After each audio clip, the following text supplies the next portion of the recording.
Arpit, and I'm now here with the second part of Yojana for the month of February 2024. Now, this magazine's theme is artificial intelligence, which is very, very important. This can be a finding which can be more revolutionary than the computer, as many experts say. This can be the finding of the 21st century, which can change the way we live. This can make our lives extremely easy as well as difficult, because AI is replacing humans in multiple domains. That is why it can make our lives difficult. AI is also being used for committing various frauds or crimes. That is why it can be dangerous. Apart from it, it is making our lives easy. That is why it can be the game changer for us. The basic approach which we discussed in the previous video was promote the use of AI. Simultaneously, we need to mitigate the negative impacts of AI. This is what the government of India thinks about it, and that was very well reflected in the New Delhi Leaders Declaration of Global Partnership for Artificial Intelligence GPAI, a summit which was held in December 2023 in New Delhi. Now, in this portion, in this particular video, we will be discussing about potential and challenges of generative AI. Generative AI is what? You input something. Let's suppose you want to find something. Let's suppose you want to write a letter to your boss, or you want to create a resume. So what you can do, you can go on any AI platform and give inputs like create a resume for me. My birth date is this, my work experience is this. You will input, you will insert the inputs, various inputs which are required for creating a resume, and automatically a resume will be created for you. It will be generated for you. Now let's suppose you want to find number of males in a particular city, let's suppose Delhi. How many number of males are there as compared to females in Delhi? So you ask this question, there will be responses which will be generated by that AI platform. That response can be generated in the form of text, in the form of videos, in the form of images. That is called as generative AI.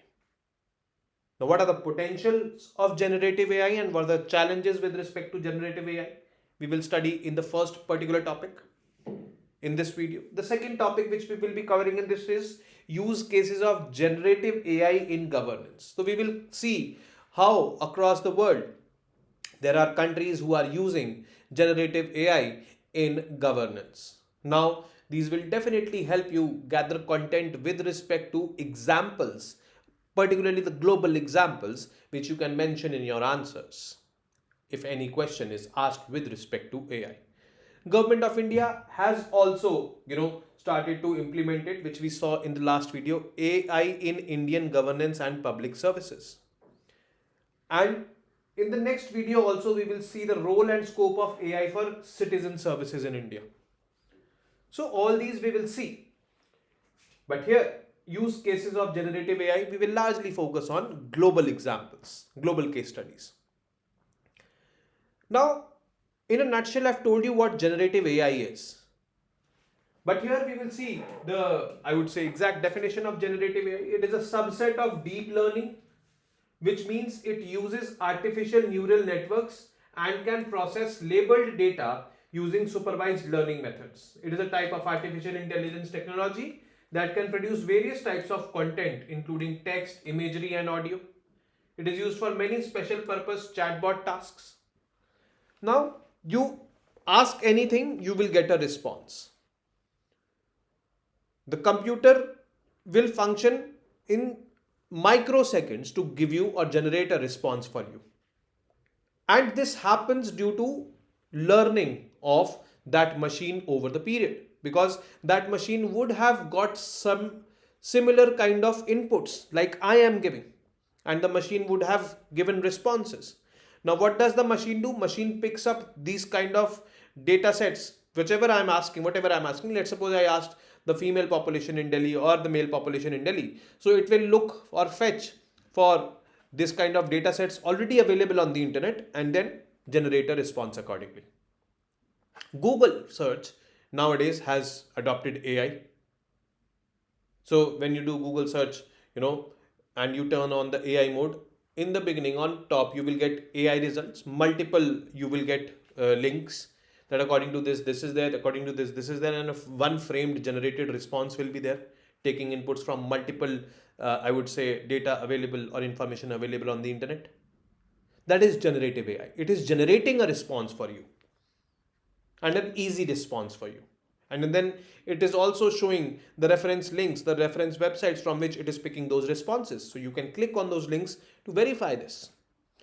Generative AI has the potential to give society intelligent guidance on how to approach some of the biggest problems like climate change and pandemics.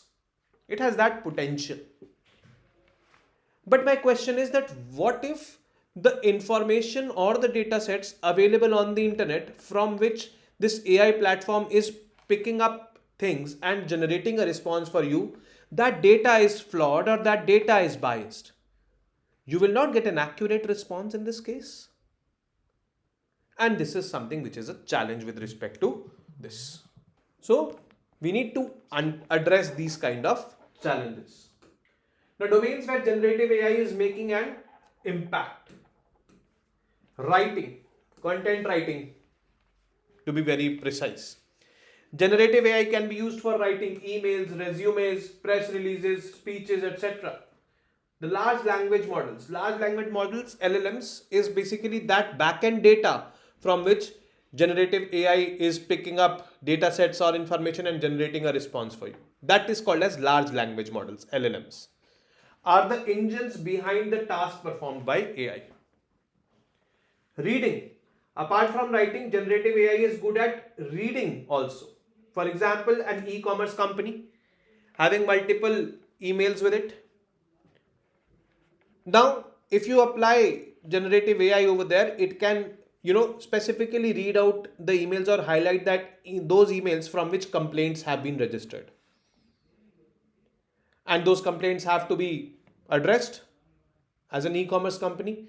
So this generative AI, first of all, can identify, read out those images, read out those email IDs to you, and then can suggest you ways to resolve their problems.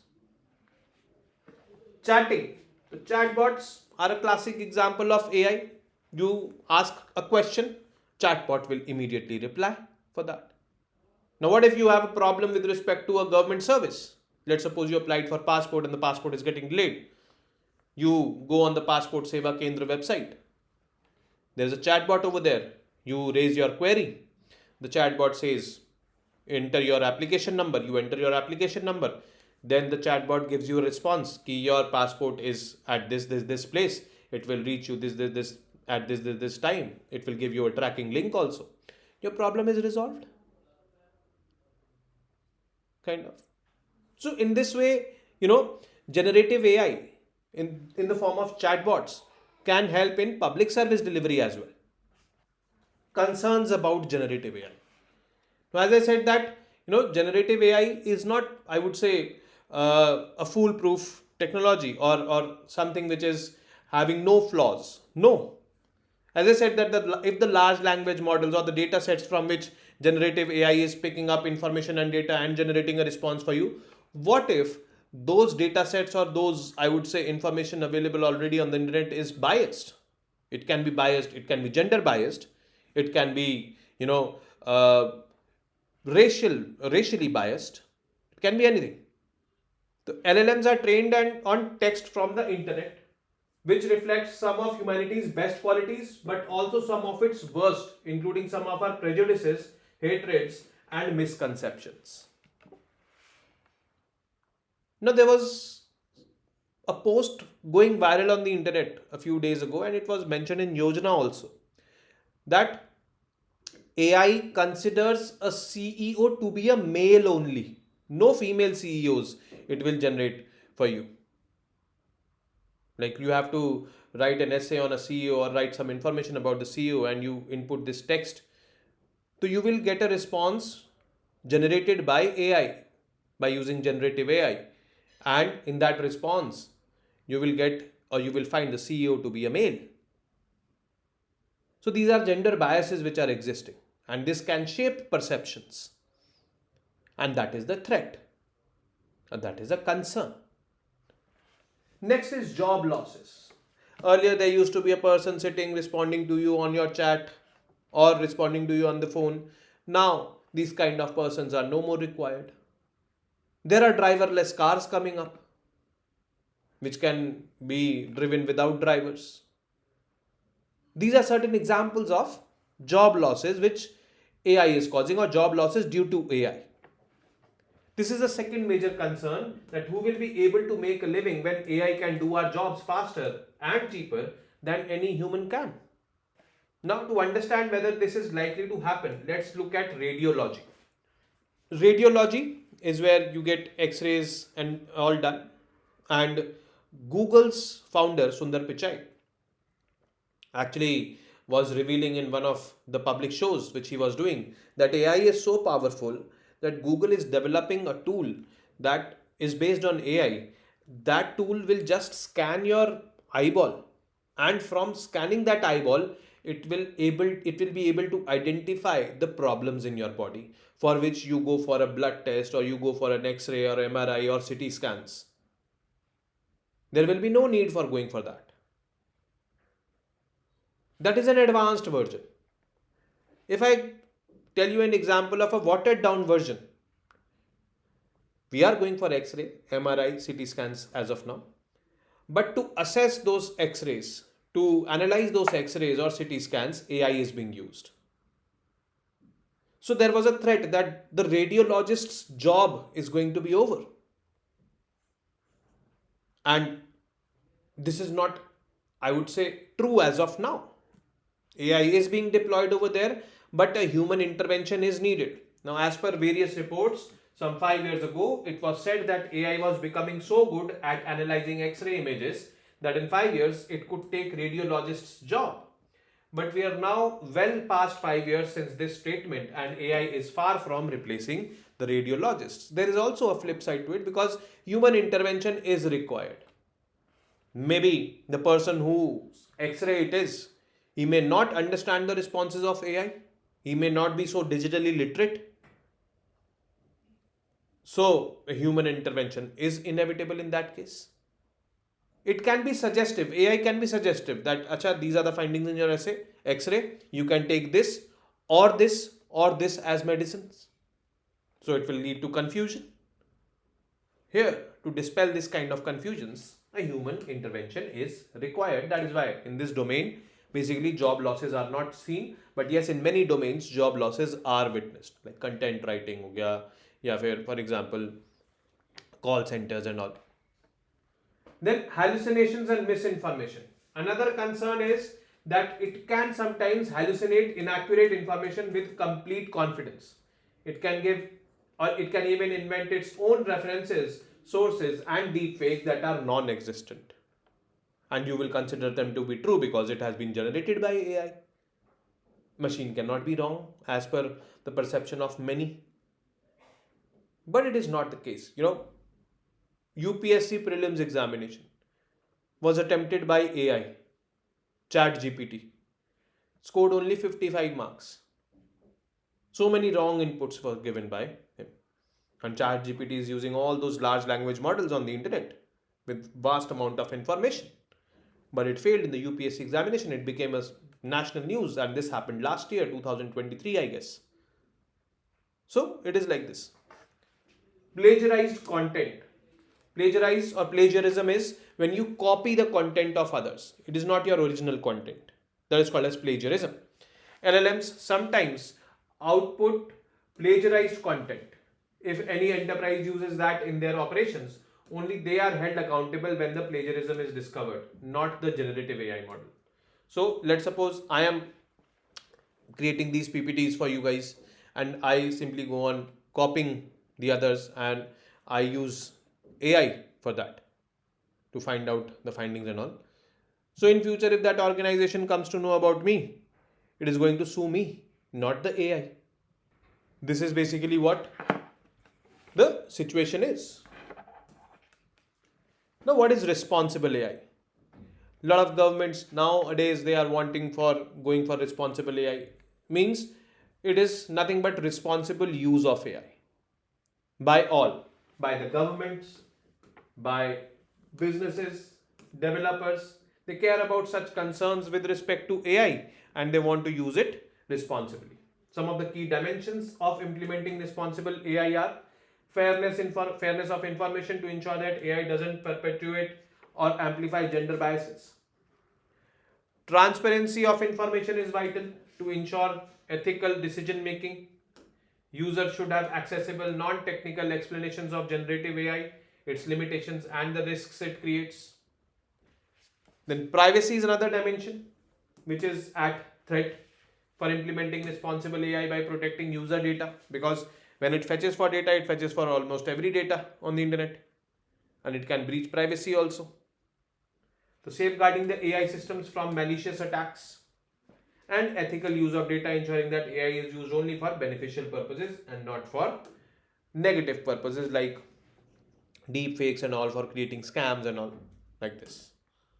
Now, in this particular topic, we will be studying about use cases of generative AI in governance. Governance, as I mentioned in the previous video, is the art of governing.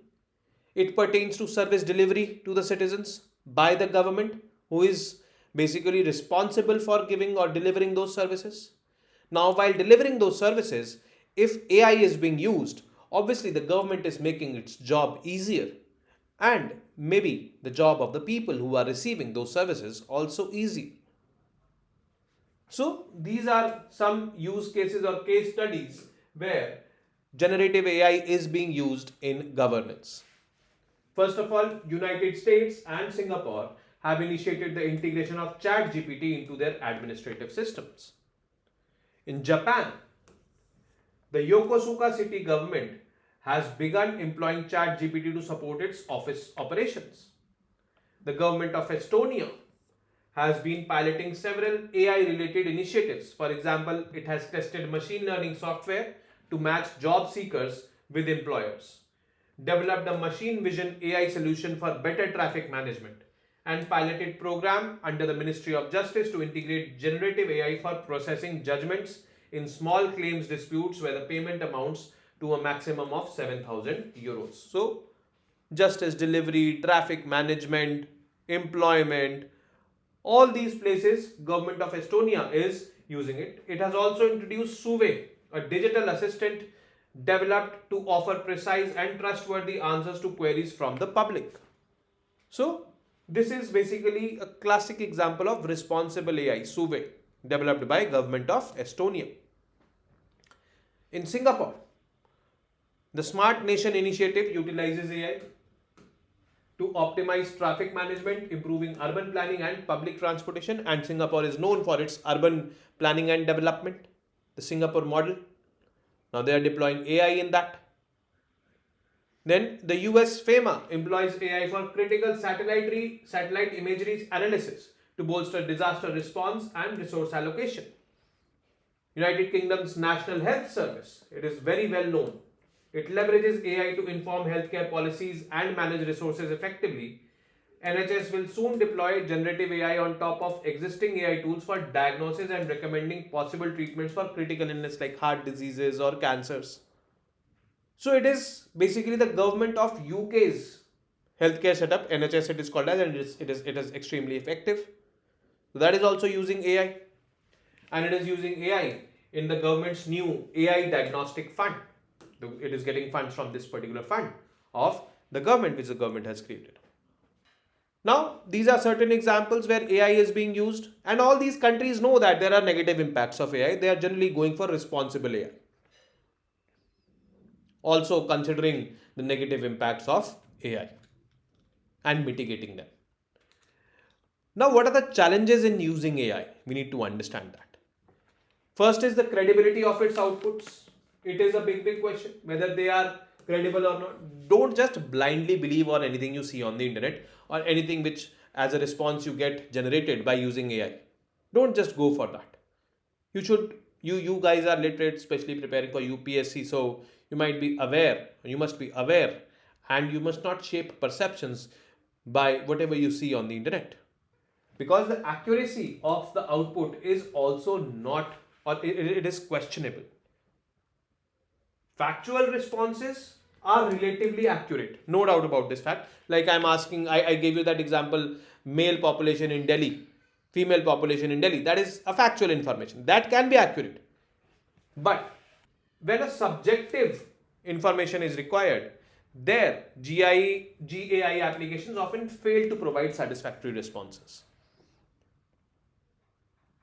Then the third concern is privacy. It picks up data from multiple sources. It can be considered or interpreted as breach of your privacy.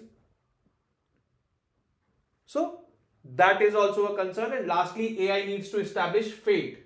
FATE stands for fairness, accountability, transparency, and ethics. Basically, more responsible AI it has to become. It needs to establish how they can address the principles of FATE. FATE is fairness, accountability, transparency, and ethics. If done, then definitely AI will be truly responsible AI. AI will be beneficial to us. We should not, as of now, blindly rely on this particular technology. That is what I mean to say. And with this, we are over with this particular video. I will be meeting you in the next video now. That is going to be the last part, where we will be seeing the use of AI in public service delivery, and we will also be looking into the cyber threats emanating from AI.